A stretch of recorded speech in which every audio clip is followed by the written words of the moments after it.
Okay, here we are. We are at episode 6.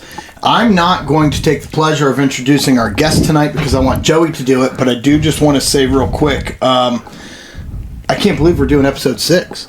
Yeah. It feels like just last week we were figuring out how to record episode 1. It wasn't. It was 2 months ago, 3 months ago, whatever. Yeah. I can't believe we're at episode 6 already. And it's been so well received, you know. The amount of people that have reached out and said, we love listening to you guys. I don't know why. You know, I can't stand it. Complete chaos. Yeah. You ought to be the guy that has to edit it. Yeah. You know, I mean, I got to listen to you guys like over and over again. Yeah. God bless you. So, Joey, go ahead. Without further ado, episode 6, Saddle Up, We're Going Public. And the most exciting part about this one, the reason I've been looking forward to it, is I get to introduce my son, Austin, and because he is the only saddle hunter I know that personally, and has really embraced it over the last couple of years, and really last year, really got into it and went mobile. And I don't want to get too much into it because I'm stealing his thunder. But Austin, welcome. Thank you for having me. Yeah. Glad to be here. So I want to just throw it out there. I've got multiple friends who saddle hunt, and I kind of always give them crap because I don't. Yeah. But and so I'm really excited and looking forward to this because I kind of want to go back and forth with you because you know the way it is with your hunting buddies. You give them crap, right? And you don't actually sit down and want to actually hear why they're doing what they do. So I'm really excited to talk to you. So I'm always down to learn something new, especially if it can get me out in the woods with a new experience, a new adventure. I'm no stranger to hunting deep in public land. I love hunting public land. I like going in deep. But I have a little bit of a different thought process on if it's needed and how needed it is. So I'm really excited to kind of go back and forth with you. So awesome. Let me ask you a question first. Before you started saddle hunting, were you a public land hunter before then? No, not much at all. Okay, honestly. So like your entry into hunting public land, really the saddle kind of helped you kind of tackle that. Yeah, for sure. I started with the climber, and I realized this thing is heavy and bulky. I'm tired of taking this into the woods so deep, so far. And then that's kind of when saddle got really big and really popular within my friend group and within everybody, within the whole industry. Exactly. So I was like, you know what? I'm gonna give this a try. I've sat in a box blind pretty much my whole life, my whole hunting time, and I'm like, it's time to explore, time to do something else, see what else. Mobile, time to get up in a tree. Yeah, now, exactly. So you have experience with a climber, so do I. A Summit open shot, but it's been forever old, but I still use it a lot. Right. Would you say you feel safer in a saddle, or do you feel safer in a climber? Probably my saddle, 100%, no doubt. Because when you're in your climber, you get those big strong wind gusts, and you really feel like you're with the tree, and you're like, holy crap! If one wrong thing goes wrong here, the whole bottom's going out or whatever. So when you're in your saddle, you're connected to the tree the whole time. Your platform from the ground all the way up, you're connected. Correct. I mean, I'm not super familiar with how you climb. Right? Yeah, so you're connected pretty much from the time you clip into the bottom of the tree, from the time you go up to whatever footage you want to go up. Normally, personally, I like going really high, but that also depends on your coverage, where deer are coming in, where deer aren't. Same as any stand, then. Right. I tend to go high because I tend to fidget. So the higher up in a tree I go, the more I can. Really, Teddy? Yeah. Yeah. Right. But and then if you're hunting an open Maple Valley or whatever, right? And you don't have a lot of cover, you want to scoot up that tree higher, regardless of what stand you're using. So really, that premise stays the same. Pretty much, yeah. Okay. But I mean, at some points there is a time where you want to hunt low, and that's still a learning curve that I'm trying to learn. Is sometimes I don't need to be 35 foot in the air. Sometimes I only need to be 10 foot. Sometimes I only need to be that 12 foot, which is really hard for me because I don't like not being above 25 feet. So if I'm not high up. Right, I feel like I'm in that line of sight if I don't go up above that. Yeah, exactly. But what I have been impressed with his climber or with his saddle is, as opposed to the climbers, kind of when you hit limbs without getting too radical with a climber, you're pretty much stuck. Yeah. With his saddle, he can moving the lines around and stuff like that, you can go right around limb and keep going up. And just keep going. Yeah. Pretty much. You can actually get to a place where you have a little bit of cover right below you because you're got up above that limb. Yeah. Right. And in a climber, the only way you can do that is to unhook your cable. Yeah. And that's so incredibly dangerous to do that. Gosh, yeah. You know, You lose one part of the other, you're done. you're done. Once you get a saddle set up right, you could leave that setup, back out, come back in, and it makes it a lot quicker to get back up the tree. Exactly. So exactly. if you do want to hunt the same spot, I think that's how a lot of guys run it now with their sticks. Is okay. This spot's pretty good. I've been seeing deer here nightly. I mean, there's no point of me taking this down right now and come back 7 hours later and hang. I know a lot of guys that'll just take the bottom few steps. And then, exactly. You know, if somebody walks upon it and they want to be malicious. Right. Good luck. I've had stands stolen. This sucks. There's guys like that. So Yeah, sucks. Sure. So that actually brings me to my point. I would say maybe one of my biggest arguments against saddle hunting is that, you know, again, I'm no stranger to going in deep. I'm no stranger to hunting public land. But, you know, is it really that necessary to be that mobile? I think when you're first hunting an area, sure. You're getting in there, you want to hunt the bedding, you think you know what the deer are doing and where they're moving, and you get in there and then you realize, okay, this is now the third night in a row, and I'm seeing these bucks are actually moving on that saddle, not this saddle. So I want to move there. You know, I want to move over 100 yards, 200 yards. You can do that regardless of what your stand setup is. But then once you get it dialed in, you leave it there. You're not making any extra noise because your stand is there. It's set up. So I think that that's a point to using a permanent stand. And I had never really considered you can still leave a saddle as a permanent stand location. Yeah. You know, and you just said that a lot of guys are doing that. And I never really thought of that. So that actually kind of takes the wind out of my sails. And my biggest argument was that I mean, look, we're not even 5 minutes in, and I already lost my biggest argument against it. Yeah. Arguing himself right out of his argument. Well, what you said makes so much sense, and I just never considered that because I always hear that saddle hunting's so great because it's so mobile. Well, what about the benefits of not being mobile? Well, just because saddle hunting is easy to be mobile doesn't mean that it has to be. Right. I never thought that. I mean, how many times last year did you climb the same tree? A decent amount, but at the same time, not a decent amount because I'd get in there, hunt that spot, hunt that tree 3 or 4 times.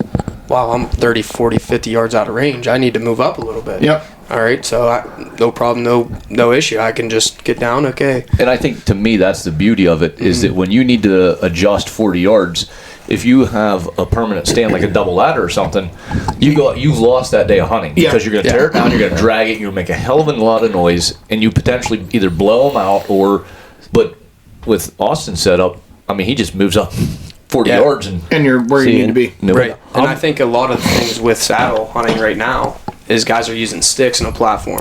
Yeah. So you got three sticks connected together, and then you got your platform, obviously, when you get to the top, connect that to the tree. Well, for me, I don't need to do that. The only thing I've got is a platform. Oh. And I get that reaction a lot. How do you get up the tree? How do you get up a tree? Do you inchworm? I mean, so to speak, yes. So from the time at the bottom, I wrap my lineman rope around the tree, and I'm connected into the saddle. I got my rappel device. Yeah.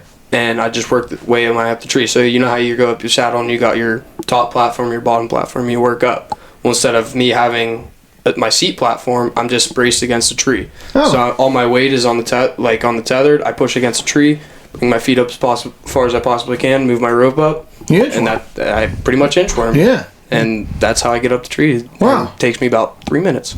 That's fascinating. It doesn't beat up your legs. You don't beat up your knees doing it? Not one time, no. You're young and tough, though. Yeah. That's why he looks like he does. Not like this. Give it time. Right. Well, I actually just got knee pads to help. Yeah. And I think that is a component of it, right? You have to be physically in shape. Right. Saddle hunting isn't for everybody. No. I mean, not by any obviously. I mean, well, I never really thought that, but yeah, it makes sense. I mean, it takes a lot of muscle to hang. You can't you can't just pick it up, get into a tree, and then start thinking you're going to pick up your body weight. I mean, it's just not. Now, do you do all-day sits? I do try to whenever I have the time. It gets busy with baseball and stuff. Well, yeah, for sure. Like that. But if the opportunity is there, I'm all-day sit as possible. You're doing an all-day sit, and you have no problem doing an all-day sit in a saddle? Nope, not a problem. Because then I have a, I forget specifically what it's called. It's lumbar strap. I think it's what you call it. Yeah. And you pretty much just put it around you, and you connected into your tether once again, and you pretty much just got back support. You're pretty much sitting in a chair with your knees against a tree then, so you're pretty what's the name of the platform that you have? Panther platform. Yeah, the Panther platform. Those guys were really great to deal with too. Yeah. Like we we gave them a call. We actually got that for them for Christmas, and it was like they were back ordered for months, and it was like 2 weeks before Christmas. No shipping or anything. My wife called them up. Hey, this was gonna be, and they went above and beyond to make sure we got it for Christmas. So I just give them a shout out because they really did work with us. Panther. Pantherplatforms.com. That's where I got everything from my rope bag to my platform to my rappel, my rappelling device. So I stuck with them from the platform up. So I've heard, because like I said, I have friends who saddle hunt, and there was a little bit of issues learning to shoot from a saddle. Yeah. So do you have any tips? First off, did you have an issue shooting that first time you were in a saddle, drawing your bow? Is it awkward? So it is awkward in a sense, but it's not completely awkward. It honestly feels like you're a lot more stable and a lot more comfortable, because when you're up real high with your climber, you've got a little platform this big, you've got nothing else, you don't feel any other tensions or connections to anything else other than you're just connected to your feet to one little platform. Exactly. Yeah. But in the saddle there, I'm pretty much sitting in a chair connected to the tree the whole time. So if I need to lean back, shoot this way, shoot that way, I'm connected and stable. But this year I did run into a little bit of a problem where I had a buck come down on my, so to speak, my weak side, and the way I thought he was going to work in front of me. Well, he ended up cutting up and behind me. So your two options are either to do a complete turn this way and shoot off your right side, or come up over your straps and shoot. For me, my comfortable is turning the whole way around. Yeah. And I can just trust my devices. Trust your gear to work without looking at it, which really it will. I mean, nothing changes. You're just not looking at it. Exactly. Right? Exactly. And then once I took the shot, I was like, wow, that was the first time I've really experienced that, where a buck comes on my weak side instead of my strong side. I don't have to do anything on my left side here. I can just get over, shoot. And then I shot. I was like, wow. If I just trusted my stuff, like I already said, trust my stuff, I can go over my right side, and I can just stand on my platform like you do on a normal climber, and I would have had a much more comfortable shot. Yeah. So did you get the deer? I ended up not getting the deer. We brought dogs in and everything. Okay. Didn't end up recovering the deer, but it was definitely one of the biggest learning lessons I got from saddle hunting. Yeah. I got 2 deer, I believe, in the saddle before that. So. And they were both on my strong side, so I never had to really think about it. Well, it's no different than hanging a normal stand. When I hang a normal stand, a lock-on, I hunt primarily out of lock-ons, and I always hunt over scrapes. So, if I've got a scrape and it's right here in front of me, well, I'm not going to leave my stand that, situated that way. I'm going to leave it this way, so that when I'm sitting, if I get caught sitting down, typically I stand, but if I get caught sitting down and I look to that scrape and there's a buck there, well, I'm able to grab my bow and draw without having to stand up, without having to spin around. It's really no different. You set your saddle or your stand to where you're able to shoot to your strong side, to wherever you think the deer are going to be. Exactly. But I came up with a saying, my daughter and I, this past rifle season, deer do deer things. Yeah. And what we mean when we say that is, you can be the best woodsman out there and the best bow hunter out there, and you say, well, the deer are going to come down this trail, they're going to hit that scrape, and then the first deer you see is not going to do anything that you think it's going to do. Exactly. They find a way to surprise you. Yeah, they really do. Yep. I actually, last season, I was bow hunting. No. 2 seasons ago, I was bow hunting, and I had a deer come in, target buck come in. Super excited, bow in my hand. Again, he came into my strong side, so I'm all excited, thinking this is going to work out great. Right. And he gets to a log that I had to kind of slide over, and he must have smelled where I'd slid over the log. He got that log, and I watched him walk legit backwards. I'd never seen a deer walk. He got that log, and it looked so unnatural, so awkward. Moonwalk. Yeah, I was like, what are you doing, Michael Jackson? Jeez. Ow. Yeah. Well, I think it's interesting. So you're a lock-on guy, right? Yeah. So your tether, I usually. Well, let me say this. I'm stand curious. Right. Okay. All right. Fair enough. I hunt out of it. So if his hand wanders over to your leg, Right. he's standing Yeah. curious. Don't worry about it. I hunt out of everything. I've got ladder stands. I've got lock-ons. I've got a climber. I don't hunt out of a saddle, but I would. So, Yeah. so I'm like Teddy. I have all those but a saddle. You know, I probably do at least almost all my rifle hunting out of the shed on stilts. Yeah. About 50% of my archery hunting. Yeah. But Austin last year actually got me into more of the going into the public land because he'd be sending me pictures and pins. Like, I'd call him up and be like, "Hey, what do you think about tonight?" And he's like, "Here's your pin. Go get it. Go get it. Go after it." Yeah, so pretty much. I did a little bit. So I started. That's kind of probably a role reversal, isn't it? Well, Like he's telling you where to hunt. kind of, but I mean, when him and I hunted growing up, when he was growing up, I guess I was growing up too. I was growing old. He was growing up. We still haven't grown up, Joe. Yeah, that's true. I just got older. So the majority of the time, we always hunted at my dad's, where we had ladders and we had a lock on and we had a couple of sheds on stilts. So we really didn't explore. We let the deer come to us because we knew that our stands were in places that they mostly fed. Yep. Right. And then over the last couple of years, and I think the reason why him and I both have started kind of getting out, and him much more, is that when you get I need something in my hands. I'm sorry. when you get to a point, when the food's changes and stuff like that, they don't necessarily come past those stands. Right. Now, they're still good rifle stands because Well, they're even pressured from one or year to the whatever. next, Yeah. because the feed will change from one year Well, to the next. the last 2 years we got screwed up on the acorn crop. Yep. And when there's a big acorn crop, we don't see our best stands typically for archery when it's a banner year, which it has been for 2 years. They just don't produce. Right. Those two stands don't The produce. stand behind my house. Yeah. It's a food plot. It's a clover plot. It typically is jumping. Unless it's a bumper year for acorns. Yeah. For two reasons. One, the bedding is pretty far away. Yeah.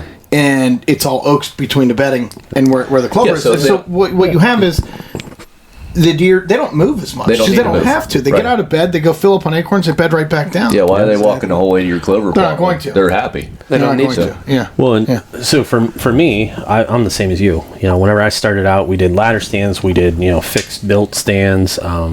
We waited for the deer to come to us, and then with time, I think, like you said, the industry has changed. So it's about 100%. being mobile. So I didn't take the jump. You went all in with the saddle side of things. I didn't go that far. I went with a super light climbing tree stand. Yeah. They make climbers now that are under 10 pounds. Oh, Yeah. yeah. So like that's the route I went. That was like the middle ground. Because I think one of the biggest hurdles with saddle hunting is obviously the cost to get into it. Oh my, yeah. It's outrageous. I mean, you can climb a tree, but it might be $1,000 to get there, or you could spend $10,000. If you You could have a really nice setup. Yeah. I mean, Yeah. so and kill the same spike. well, yeah. I Amen. mean, yeah. So I'm still happy with it. that is interesting. Like, so you made the jump, obviously, which is, I think it's a good thing. But there's something to be said for the cost. I just thought of this. Barrier of entry. If I'm running the lock-ons that I really like to run are the Millennium M100s, I think they are. You got a couple $100 in one of those setups. Right. And so let's say I've got 4 setups. I'm now running a $1,200 cost, right? Plus a lifeline for each one of those. Yeah. They're $30 or $40 pop. You use a lifeline? I do. Yeah, on all my stands I use a lifeline. You got a lot to live for. well, I do. and it really stinks whenever you leave one in public land or somewhere and it walks off. Yeah. Oh yeah. Oh yeah. Because then that hurts. That hurts. But you have one saddle setup. Yeah. And let's say I don't know what your entry level of that is. Maybe you got $1,500 set up in that, but that's one setup that you can use all season long in all the setups that you want. But if I want to do that with lock-ons, I've got to have one lock-on for every one of those, or I got to be dragging that big heavy Millennium everywhere I go, which I'm not going to do. And let's be honest with you, no lock-on hunters do that. They get their area set up, and I like to have multiple areas, so I tend to have at least 3 or 4 stands hung every season, at least, and that's just for Pennsylvania. Yep. Exactly. When you're close to a saddle hunter, because the reason you have lock-ons is because you don't want to drag a tree stand on your back in there. Correct. Yeah. That's the reason they went that route. Yeah. Like, same reason why I hate, I might have a 10-pound tree stand, but everybody knows. You walk through the woods, every branch in the world is getting caught on that thing. Exactly. And you look like an idiot. You know, you think about it, and you're like, I look like an idiot. I ran into every tree on this. And you're stuck. And you're stuck only able to hunt out of bean pole straight trees. Well, I was just going to say that the other problem I have with like my climber is, number one, I'll go up, oh, that's a beautiful tree, and you take your band off, and you're one thing away from being able to get that to hold around. Yeah, absolutely. Son of a bee. Now what do I do? Or, you know, you're out there and you get it halfway on and you drop it and it's banging, and you're like, oh, there's no deer in this. There's no way to use a climber and be quiet. No. One of the biggest learning curves with the climber, I think, is whenever you put it around the tree and you look up and you think, well, I'm going to go 25 feet. It needs to be start at this steep. angle. Yeah. And you get up to 19 feet and you're already in it, and you're like, oh. And most of the time you're like, I guess I'll sit here.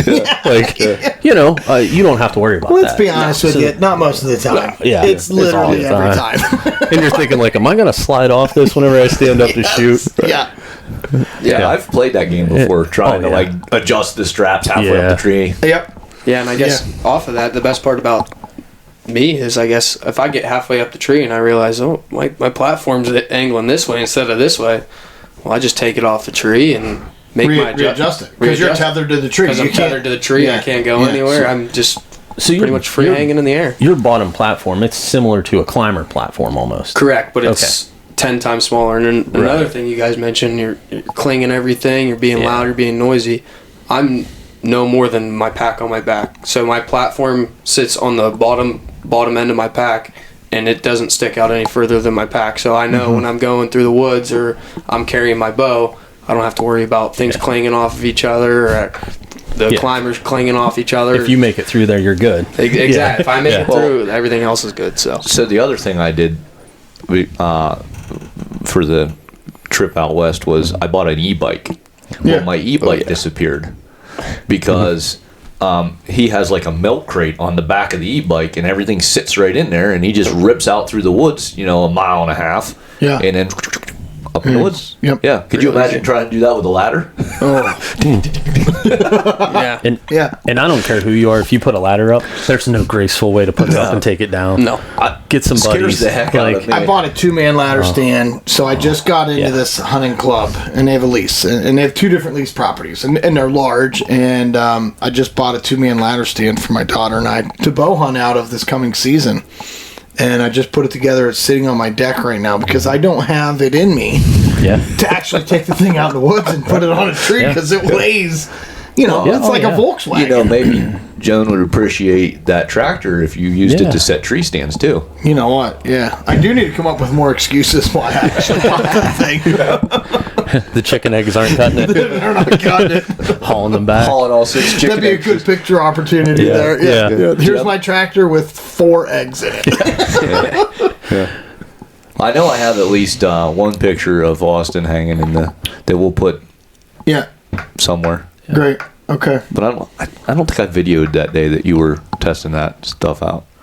No, I think you have a picture of us doing some like prep work, hanging some ladder stands and stuff in different locations. But you know what's cool though is that because I'm a tinkerer, number one, so that's why I kind of like this whole setup. I just haven't taken the financial leap into saddle. Which surprises me because you love eBay. Yeah, there's not enough stuff on eBay yet. There isn't? And so I'm also very cautious about where I buy my life safety stuff, and I don't think eBay. I don't really want to be dangling on a rope that I bought off of some sketchy dude on eBay. Now the headsets, on the other hand, I'm okay with that. Hey, I'm good with it because if you don't buy into saddle hunting, then you have more money to buy more podcast equipment. Right. So I'm okay with it. We benefit. Yeah, I don't have a problem with it. But so where I was going with that before the eBay addiction. You want to fight? So there's always something that you can upgrade. Like I think you started with like a Prussics on your rappelling, and then you got the Ascenders. Barry's about to make his first. No, go. Yeah, go ahead. Don't mind me. So like you bought the Ascenders, and then like you changed platforms. He was like going from a ladder. Originally, you had a ladder with a little platform on the top, and then you got the Panther platform. So it's always something new. There's always something to kind of tinker with. Absolutely. And your setup, you could run it with sticks. Yeah, right. If somebody exactly. wanted to, they could hang the little platform, climb up there on sticks, and sit in a saddle. Exactly. I mean, pretty much. I still have the sticks. You know, and I actually used them for rifle season. If somebody didn't want to be, I guess, take the physical side out of it, right. You can climb up there and exactly do the same. So do the same thing. The other it's not part as is fun getting down. So right. Yeah. That's the best part about it. Because you like rappel. You just, oh yeah. down out of the tree. Yeah. I pretty much pack all my stuff together, get it all in my pack, get my pack in the back, and just whee on the way down. Well, you did that once. He's been waiting. Well, you did that he's once. done that, and he's not even a saddle What, hunter. rappel? Yeah. Wee. Yeah, I went wee. Once I went wee. Oh. That sucked. Yeah. Didn't Yeah. have the safety harnesses on. I did. I was Okay. clipped into my lifeline, and so that hole is why that bow is there now. That's only a 60-pound limbs, maybe 55. Either way, I had fallen. I was using like those ranger sticks, right, to get up my tree into a lock on, and I had spread them out because it's like we were talking. It's a wide open forest. It's all maples, not a lot of branches. I wanted to go high, but I only had 3 or 4 sticks, so I had a bunch of space between them. Right. And I'm really kind of tiptoeing on the top of the one ranger stick and pulling myself up with the other one. With this one cut out on me, and I went down. I was on a lifeline, but it jarred the hell out of me. Yeah. I didn't know I was hurt until I'm in the platform. Then I'm hunting. It's, I don't know, 2 hours later. Buck comes by. I go to shoot. I had an elite bow at the time. I still have that elite bow, but I go to draw it, and like I got to here, and it was just searing pain in my shoulder and my neck, and I was like, oh, it's because I fell out of a tree. Yeah, I forgot about that. I guess I'm not okay. And so I had to do one of those like you reach for the stars and kind of Shoot the rock it moon. down. And when I did that, of course, you saw me because it's Murphy's Law, and I had to hold it forever, and the pain was pretty awful. And so elites are great bows, but they've got a pretty substantial valley to kind of get over to get into that let off. And I was unable to get past that valley without pain in my shoulder. I can still get it physically, but I like to shoot a lot. And so you're shooting, and every time you're drawing and I'm holding that forward, it's just this pain in my left shoulder. And so that's why I went with that bow then, was because I ended up getting the buck, but it wasn't a good shot. I got lucky. Nice. Yeah. So if you do end up going saddle, you don't have to throw out all your other stands though. Right. There's times that we have some lock-ons at different properties and places, and he'll just take it and climb up on a lock-on and actually a lot of times stand on the seat or just get a little bit higher or whatever. Right. And I actually took a climbing harness at one point, and just kind of to get the idea of what a saddle feels like, and I went out and I'm like, hey, this isn't bad at all. I kind of like this. It is way more comfortable. Like when you sit on a lock-on and you're on that 6-inch by 8-inch seat, and it's just, and I don't have a lot of mass down below. Same. So the bones are digging into the metal, and I don't care how many pads you put underneath that. Doesn't matter. Yeah, gets uncomfortable. And then you start drifting off to sleep. And the problem with Probably not bad in I a like to take a saddle. little nap sometimes. And the problem with pads and any chair is they'll be wet or covered in snow. Yeah. They're never going to be comfortable. Right.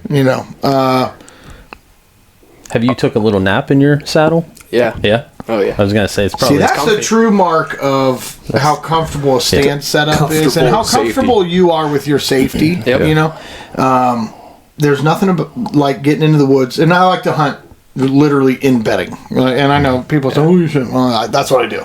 So I go in early, like way early, and I go in quiet, and I get up in my tree stand, and then I always tell myself like I'm going to say my prayers, I'm going to do my things, and then I'm going to listen to the woods wake up. More often than not, I wake up. And I'm looking 25 feet down, going, "Whoa! Holy crap! Where am I? It's already 20 minutes into date shooting light." Or you hear this. What was that? Yeah, And it's a squirrel. it's a always squirrel. a squirrel. Then you're It's- murdering a squirrel. Yeah. I can't tell you. I've been an avid bow hunter. I don't even know, decades. Right. I still fall victim to the gray squirrel every season, every day. It's mind numbing. I'll tell you, if you can ever figure out the difference between a squirrel, because I have heard squirrels that make 10 times the noise that a deer does. Yeah. And then the deer comes in and you're like, oh, it's a squirrel. You go, oh, geez. Yeah, and you'll hear like, you'll start to think like, I figured it out. The squirrel has that like scurry sound, right? Yeah. And so then you hear it and you're like, but then they start hopping. And it's a squirrel again, it's scurrying, you know, and then you're looking, you're like, that's a deer. Deer was eating. It's like, what the hell? Yeah. No, I really do like the mobile aspect of it and the ability. Number one, you're mobile if you want to go on public land. You're not leaving stuff behind because let's face it, hunters they don't have the integrity that they used to. No. You know? Yeah. 3 seasons ago, I had every single one of my stands stolen. Every single stand that I had out in the woods 3 seasons ago got stolen. Yeah. That's a shame. So that's, right there, there's your cost of entry. Oh, yeah. You know? And then some. Yeah. Sticks, lifeline stands, everything's stolen. It's terrible. And that's what a lot of people will say, well, it's like a new fad or something. Well, it's been around since the 1900s. I mean, that's literally how loggers... Saddle hunting's been around a long time. Well, but I'm saying, like, that's how people do arborist work. Well, yeah. Right. That's how I hang a stand, really, if you think about it. I've got my climbing harness, and I've got a linesman's belt. Yep. Yeah. And that's what I use when I'm hanging my stands. Well, it's only a very small leap from that setup to saddle hunting, really. I mean, if you're a tree trimmer, you could probably just take your equipment, bring your bow. Yeah. It's not... I've known a couple of guys who are tree trimmers, and they've... Yeah. Right after They just use their arborist gear. Exactly. Yeah. Why go spend It's the money really on not that much different. No. It's got a different manufacturing name on it, really. Right. Yeah. But it's a lot of the same gear. Yeah. I mean, it's literally why they call it a lineman's belt because it came It's for from linesmen. it came from the telephone poles. And, that's what they did for years before they had bucket trucks. Well, and in the outdoor industry, hunting or fishing, there's always going to be those fads, right? And so you can look at them. Actually, we're going to be talking to Lou in a little bit, and I want to ask him about some of the fads that we've seen in calibers and rifles and things like that. So, but I think we always see fads in the outdoor industry. But that doesn't mean that they're bad, and it doesn't mean that they don't work. Sometimes I think they're just good marketing. Right. You get some companies that get together and say, well, we can make a couple $1 million by talking everybody into the AccuBow. Yeah. Sorry, AccuBow, you're not going to sponsor us, but that's the dumbest thing ever. You can sit in your living room and practice how to draw your bow. Do you know what's better than that? Going and drawing your bow. Exactly. Go outside and shoot your bow. Come on. And I'll tell you what, that's another thing. I know, Teddy, you live by the state game lands. I know Austin turned me on to it last year. They put a beautiful range up there. Clear run range, the archery range is awesome. Just phenomenal. The game commission did a great job putting that range in, and the rifle range is just down below. Yeah. I mean, beautiful. I feel like I've never shot my broadhead so much as I did last year. Because it's so hard to shoot those at home. Well, yeah. What do you have? A deer target. That's right. I have a 3D deer target. Right. Well, you shoot a couple broadheads into that core, you may as well order a new core. Yeah. And if you're like me, you don't ever do that. And then it sits out all winter long with the big blown outs, Right. And then next year it's done. You got to buy a new $300 Glendale, and it sucks. And you find out whenever it blows through. Oh, yeah. Yeah. And you lose you throw an $16 worth of arrow. And right. Yep. Then you're miserable. Right. Yeah. Well, yeah, because let's be honest with you. I mean, the broadheads I'm shooting now are a 3-pack is $45, $15 a broadhead. Right. And an arrow is got to be close to the same. You're talking, you got probably $30. Well, I was just looking like a half dozen, like $72. Yeah. Yeah. Yep. And then you throw a lighted knock on there. I mean, it's easy to say you've got $30 to $40 per arrow. Well, I had a heart attack at $15. Now we're up to $30. Holy cripes! It's like it just made TSS sound cheap. Yeah. Jeez. Okay. Yeah. I was thinking about taking my bow turkey hunting, but now I'm not. So I tell you what, I did for years and years and years. I said I'm going to kill a longbeard with my bow. Yeah. Without being in a blind. I really don't like hunting out of a blind. I'm not a good enough of a hunter to be able to do that. I can tell you that right now. Holy crap. I can't tell you how many times I had birds coming in. I don't know how anybody's ever killed a bird with a bow, ever. Because you've got to draw that bow, and I was, you think, oh, good, wait till they get behind a tree. Okay, but never did it happen to me where they got behind a tree and stayed back there long enough for me to get the bow up and get it back. You know, I'm here and then I'm stuck mid-draw, and it's like there's the alarm putt and now they're gone. You know, bang. Yep. And very rarely you have just one come in. Yeah. So now you got how many sets up that you're going to get them all behind a tree? Right. Yeah, it's never going to happen. Right. Yep. Yeah, I don't know how anybody's ever done it. I think it's a lie. I think it's the conspiracy theory.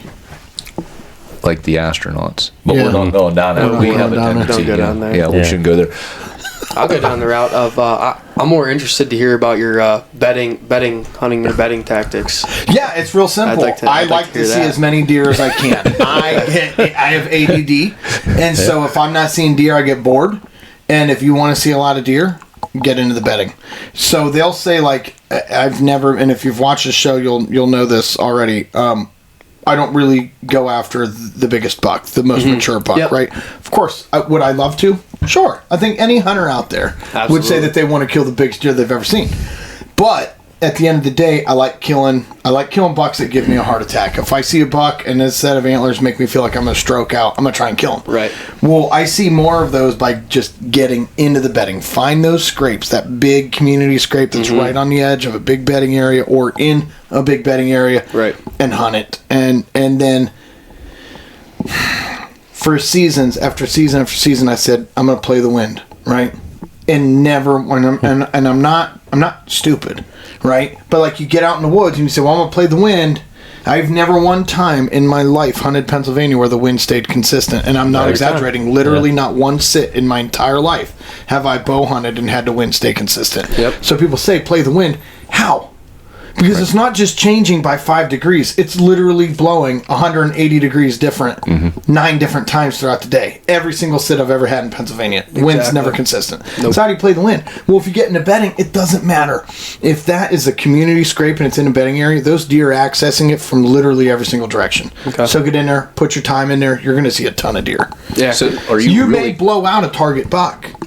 Well, that sucks if you're that guy who says, well, I've got to shoot 140-inch deer because if I don't, then I'm not hunting to the way I want to hunt. Well, that sucks. I'm not that guy. So for me, it says, if I get in there and see a bunch of deer and I can kill a good buck that makes me want to have a stroke or a little coronary or whatever, yeah, great. And so if the hunting bedding 140 came downwind and the 135 came upwind, you don't care. I don't care. Yeah. I mean, it could be more drastic than that. That 140 could have busted me and ran, and a 100-inch could come in 5 minutes later. I'm going to kill a 100-inch deer. Yeah. And I'm going to be super pumped. They all taste the same.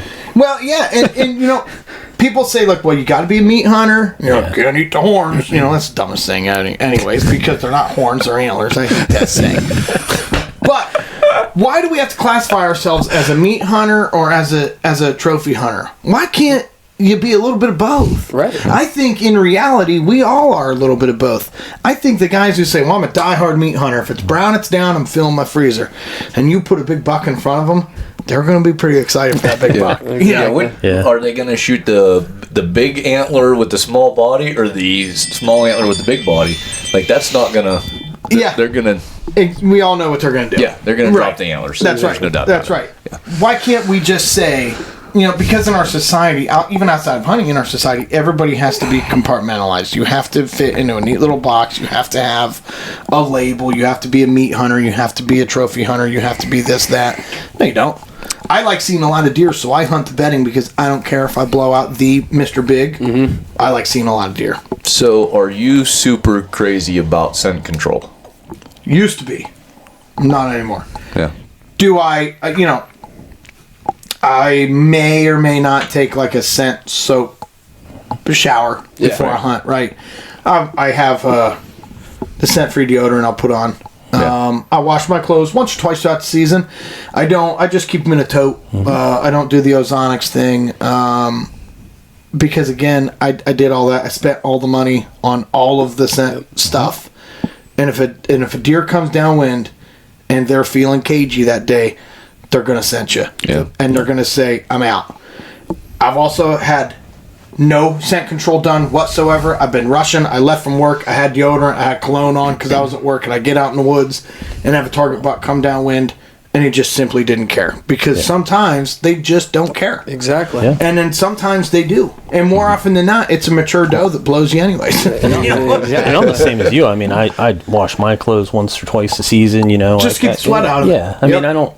But I've killed bigger bucks wearing clothes from Walmart than I have with my top of the line scent lock. Yep. My brother Andy, They don't care what you're wearing. his second archery buck was a 10-point. It's a beautiful deer. It was the mature deer on his property that year. And he got out of work late wearing a work hoodie that was covered in grease. Garage doors are greasy, right? And that's what we work in a garage door company. He had a work hoodie and blue jeans on. Navy blue, which is one of the few colors I believe deer can actually see. So he's wearing a navy blue hoodie covered in grease and work jeans and work boots, and he goes out and sits in a 12-foot ladder stand. He's 12 feet off the ground, and the mature buck of the property walks downwind of him, and he puts an arrow through him and gets him. Oh yeah. I mean, Yeah. like we were talking before, Sometimes that's your deer day. do deer things. Yeah. And sometimes, that deer's harvest shouldn't have happened, but it still happens. And then other times you do everything by the book, Yep. Yeah. and nothing works out. I'm surrounded by Amish where I hunt, so you'll go down through the bottom and you'll see they'll have a like a charcoal grill. Yeah. They'll have it sitting out there. They're all standing around it in their denim or whatever Right. they're wearing, Yep. smoking cigarettes. Oh, they love to smoke. And they'll shoot 10 deer that day. Oh, yeah. Dude, They kill a lot of deer. I don't know how. Back in the I day, mean- before the antler restriction, when a 6 or an 8 point was a huge deer, Yeah. there was a guy that lived just down the road from my dad's house, walked probably 75 yards out his back door, sat there and smoked cigarettes so much all day long that you could actually see, it looked like he had a campfire going. Yep. All right. You walk that tree the next day, it still smelled. Oh yeah. And every year he shot a 6 or an 8 point. Yeah. It was location. It was. That's way more important than sex through control. through there. Yep. Every year, and he always had a big. Well, let's really take nice a buck. snapshot of the Pennsylvania woods. Yeah. Do you think that those deer anywhere in the state of Pennsylvania are not used to the smell of humans? Oh, they know it. They're It's just used whether to they've been damaged by a human. But there is no deer out there that has not been tainted and used to the smell of humans, and so you just have to play those odds. It's not even that have they ever seen a human? It's probably regular occurrences with humans, because even in the Allegheny National Forest, you can ride. You ride your ATV or whatever, so you're spreading scent through there all the time. And not just that, I tried. We talked about earlier today about wanting to go in deep and hunting deep, and saddle hunting you're able. It kind of gives you that opportunity to go hunt deep. Well, I did that for years. I had this mindset that, because I'm always about the adventure, and my adventure for a couple of years was I wanted to kill deer and I wanted to be way the hell out there, right? Yeah. And so I do a lot of scouting on Onyx Map. Oh yeah. It is almost impossible to find a stand anywhere, any stand of timber in Pennsylvania that's more than a mile off road. Yeah. It's almost right. impossible. Yeah. It may be a gated logging road, but it's not being it's really Yeah. hard to find a piece of woods that is over a mile from any road. And if you do, it's 1.1, 1.2 miles. Guys say that. Well, I went 5 miles in the woods.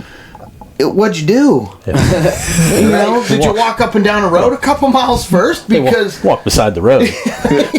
yeah. I don't know. Because I would venture that it's impossible to find a piece of woods that's that deep and remote in Pennsylvania. Right. And so therefore, any logging road that you're on, whether it's gated or not, is going to have people on dirt bikes, like somebody said earlier, 4-wheelers, guys walking their dogs, whatever. And even whenever I Bicycles. go in like that deep, I still E-bikes. I do Damn still e-bike ride. I'm still Get them guys out of the woods. I'm still cautious of where where the wind's blowing. What's my thermals going to do? Yeah, I mean, right. I'm still cautious of all that stuff. Oh, yeah. For sure. It's just, it's not the end of the world for me. It's not the end of the world. You know what I mean? Where I used to get so anxious in a tree stand and be yeah. like, oh no, man, my wind shifted. Yeah. And now I'm like, shocker.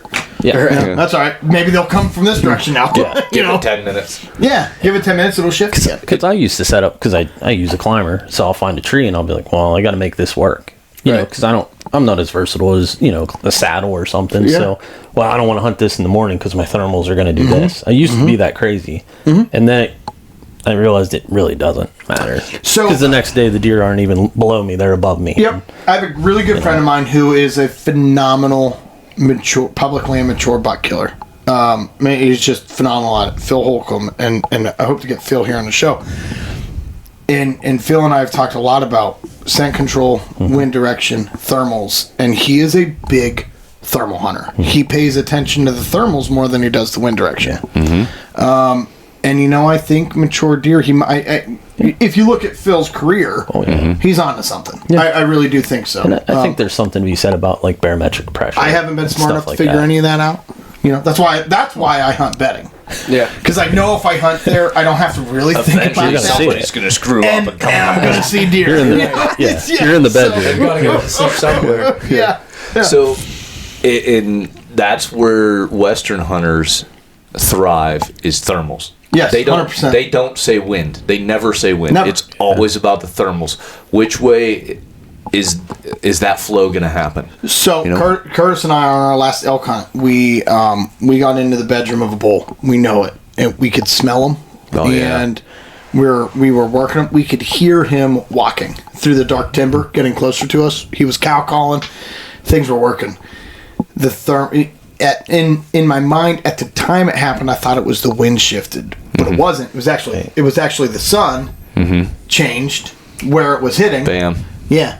Yep. That easy. And we felt the wind hit the back of our neck, and as soon as we did, I hear crashing going downhill, and I thought, it's already man, done. It's done. Now elk are way different than deer on that. Like they don't do human. No. Well, out there, here in Pennsylvania, we talk about a property and how many acres is it? Yeah. Out there, they talk about a property, how many square miles is it? Right, it's just a different ball game out west. Yeah. Yep. Yeah. So, saddle up. We're going public. I'm glad you remembered the name.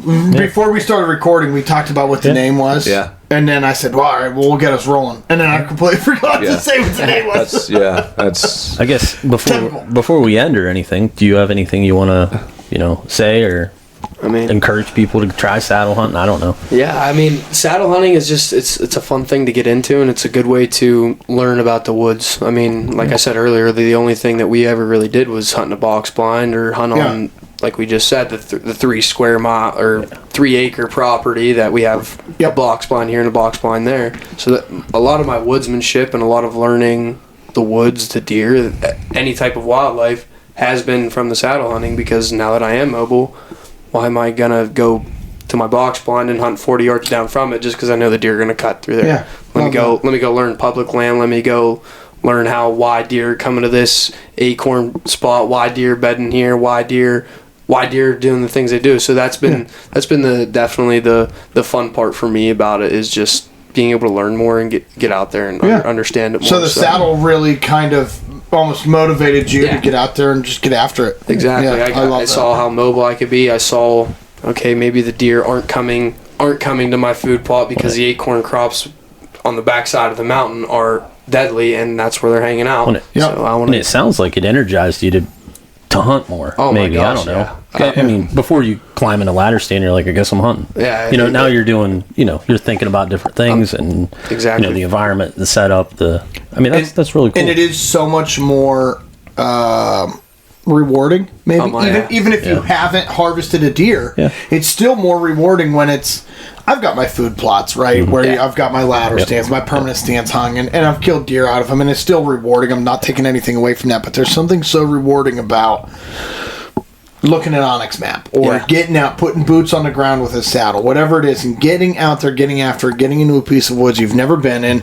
and saying, well, I'm going to walk until I find deer sign, and then you hang a trail camera. Even if it's as simple as hanging a camera and getting that mature buck on camera, it's rewarding. 100%. And I think a big part of that this year was being able to send my dad, and I had a buddy from college come up I'd say bi-weekly. Yeah. And, hey, man, what do you think I should do? Hey, where should I go tonight? We'll go here. And then, hey, I saw deer tonight. Hey, I did. It's working. It's not just me getting lucky every time going out. No, there's other people going there. There's a thought process behind it. And it's more interesting because you have more to think about and more to kind of, I don't know, get involved in. A fun story I'll share before we end it here is this past rifle season, my buddy came up because we had a couple target bucks and we were chasing them, and they made it through rifle season, and he came up and I was like, dude, sit here. Like you sat here a couple times during archery season. You had bucks move in with you. like, sit here. I think it's going to work for you. Well, 8 o'clock rolls around on rifle season, and he's shooting one. And the cool part about it was, I was like, so how did it happen? Like, tell me, because you know how rifle season gets you, people around shooting, moving deer. Right. Yeah. And he's like, I don't know. I turned around, he's just moseying through, feeding along. I was like, so it's not just luck. It wasn't just rifle season. There was a deer there, and it happened that way. So that was the most rewarding thing for me, getting my knowledge. It paid off. It worked. Granted, we wanted it to be an archery season, but it was just so awesome to be able to watch the time, the effort, the thought processes, bouncing the ideas off my dad, my buddies, everyone else. Like, the plan worked. The plan worked. You watched that area, you learned that area, Exactly. you formulated a plan, and the plan finally worked on a good buck. Exactly. Yeah. So rewarding. His deer IQ definitely went up over the year. Like, there's no doubt about it. Like, he just learned so much last year and shared so much. And, like, anytime he's like, you need to go here, I don't know that I ever went out to one of his spots and didn't at least see something. Yeah. You know? Yeah, that was the rewarding part. I mean, it's not that we love killing things, don't get me wrong. We get to provide then for the family and do this, do that. We get to share the stories, killing it. Came in like this. Yeah. But it was always awesome. Hey, saw 3 deer come in tonight. Yeah. Hey, I saw this. So that was, like he's saying, definitely the most rewarding part is working out. So. Not being able to get out as much as I had in the past this year was really cool because, like, he seemed to get out a lot more this year. Yeah. And he was always like, it was getting dark and he was calling and I'm like, okay, is this the bring the flashlight one? Or is it? And it was like, more often than not, it was, here's what I saw, here's confirmation of this is working. Next time I go, I'm going to make this adjustment. And I think that, going back to, that saddle, he can make that adjustment the next night without wasting a whole day. Exactly. Now, have you ran into this yet in the saddle? Because I did with a lock-on. Years ago, I was on an oak bench, and the deer were really accessing the bench from 2 opposite corners. Mm-hmm. I mean, so I'm hunting this corner. There was a nice rub line there. And I sat there, I think, 2 or 3 nights, and the buck I was after kept coming in on the other side. And I thought, okay, well, I'm going to take my setup down, moving over to there. So I moved over there, and literally the next night, he shows up over here. Yep. And so I played that leapfrog, because I think that could be an easy thing to happen in a saddle, because you are so mobile. So you see the deer accessing over here, so then you move over there, and now they're accessing over here. Yep. And I think that's one of the things in the hunting world, and like we were talking about earlier, deer do things that deer do. Like you deer do deer things. Deer do deer things. Exactly. Yeah. And at that point, like you said, the leapfrog game. At that point, I'm really going in. I'm saying, alrighty, God, if it's my night, this is where I'm going to sit. And if you want him to walk this way, you're going to have him walk this way. Because I know if I want him to go sit over there, do a little power of prayer. Yeah. I've been there. Exactly. I think we've all been there. Yeah. Exactly. But man, send him my way tonight. Yeah. And it happens sometimes. And it's crazy when it does. Yeah. Yeah, I think I know at least, I remember at least one time you're like, oh, I was there last night. Yeah. Like he came right where I was at last night. But, how many times have you been, like, so we have some ladder stands set up that are actually in view of, like, the box blind. Because I set one up that was, and the deer would actually walk over and go like this, and they look up at it. Oh, yeah. And it's like, okay, well, you don't have that if you don't leave stuff there. Right. They're not checking you. Yep. Well, I've ever told you the story about a doe I named Battle Pig. So she had a scar down her side, and she was old, like old. So my ladder stand over my food plot is butts right up against the pipeline. On the other side of the pipeline is game lands. Well, this doe, every time she would come to the pipeline to cross, I have no shot to the far side of the pipeline. She'd come out to the pipeline, she'd look right at my tree stand, and if she saw me, and blowing her whistle for 5 minutes, and for I don't know, 2 or 3 seasons, I said, I'm going to kill this doe. She had a big scar down her side. I said, I'm going to kill her because she ruined so many of my hunts. It was this archery season. Yeah, and I never could kill that doe. She literally would bust me every single time for seasons. And then I think it was 2 seasons ago. 2 seasons ago. With the tractor. No. She came in, but she was already across the pipeline. And she came in from behind me. And I thought she was dead. I mean, she has to be 9 or 10 years old at this point. She's old, though. Well, she comes in, and I didn't realize it was her yet because I was looking at her right side, and so I didn't see that scar. And I thought that the doe with her was a fawn, and like a yearling, right? And then I saw, because it was so much smaller than her, and then I saw 2 yearlings come in and start feeding off of that one that I thought was her yearling. And then I realized, like, well, that can't be a yearling because those are yearlings, which means this deer is like huge. Like a Tyrannosaurus Rex. She's massive, you know. And then she turned, and I saw her scar, and I went to kill her, and I got my bow, and I thought, I got soft. I couldn't do it. I was like, she deserves to live. You know, I couldn't bring myself to kill her. She outsmarted you for that many years. She outsmarted me for that many years, and the only way I could have killed her was because she was already across pipeline. You know, and I couldn't do it. So, but that was, like I said, two years ago. I haven't seen her, so I do think she succumbed to maybe another hunter, maybe the weather, old age, maybe. I hope. In a way, I mean, she deserved it. Yeah, she deserves it. That's awesome. That's a good story to end on. Yeah, it is. Yeah. So, hey, thank you. Thank you. And you know, I want to end real quick. I thought it was awesome what you said earlier, and I hope this is what I want to leave all of our viewers with. I hope this is something that all of us, hunters and outdoorsmen and sportsmen and women, can kind of really tune into.